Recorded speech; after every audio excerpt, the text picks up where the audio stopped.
பாருங்க டேஸ், நீங்க மேல எடுத்துருக்க ஷீட் வந்து இங்க போட்டிருக்கேன், போட்டுட்டு பின் பண்ணி வச்சிருக்கேன். இதை வந்து கீழே ஃபிளாட்டா என்ன மாதிரி எடுக்கிறதுன்னு பார்க்கலாம்.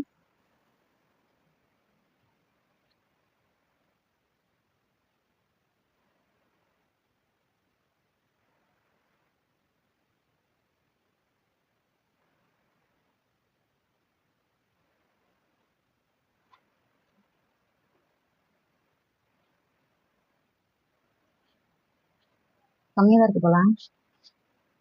ஷீட் என்ன செட் பண்ணிட்டேன். என்ன மாதிரி எடுக்கணும்னு பாத்தீங்கன்னா, இங்க 1/2 இன்ச் வச்சீங்கன்னா இந்த இடத்துல 1 இன்ச் வர மாதிரி எடுத்துக்கணும். கீழே வந்து 2 இன்ச் வர மாதிரி எடுத்துக்கணும். ஒரே லெவலா எடுத்துக்க கூடாது. இது எதுக்காகன்னு பாத்தீங்கன்னா, கீழே விசிறி மாதிரி வரும். இப்ப ஸ்ட்ரைட்டா எடுத்தீங்கன்னா அது அந்த அளவு வராது. அதுக்காக தான். எல்லாம் கரெக்டா இருக்கான்னு செக் பண்ணிக்கலாம் ஃப்ரெண்ட்ஸ். விரல் உள்ள விட்டு செக் பண்ணிக்கோங்க. ஒரு ஷீட்டாவது உள்ள இருந்ததுன்னா கூட நமக்கு தெரியும்.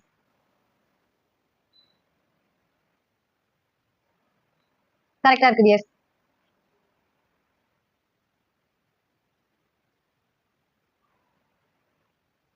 இதுமே கீழே பின் பண்ணிக்கோங்க. ஐனிங் வரைக்கும் அதுக்கப்புறம் எடுத்துக்கலாம். இல்ல அப்படியே இருந்தாலும் ஒன்றும் ஆகாது. இருந்தாலும் பின் பண்ணிக்கலாம்.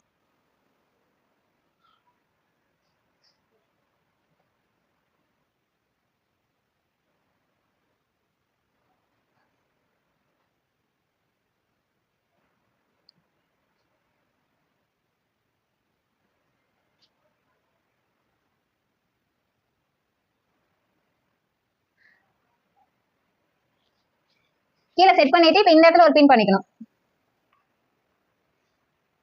இங்க பின் எதுக்குன்னு பாத்தீங்கன்னா, நம்ம உள்ள சொருகிறப்ப இந்நேரம் வந்து கொஞ்சம் கலையிறதுக்கு வாய்ப்பு இருக்கு. அதனால நம்ம இங்க செட் பண்ணி வச்சுட்டோம்னா நமக்கு அப்படியே இருக்கும். அதுக்காக தான். இப்ப ஹைட்டா இருக்கிறவங்க நீங்க மேல ஏத்தி பின் பண்ணிக்கலாம். இல்ல ஹைட் கம்மியா இருக்கவங்க கீழே பண்ணிக்கலாம். மீடியம் சைஸ்னா இங்க நடுவுல இங்க பண்ணிக்கலாம். ஒரு பின் போதும்.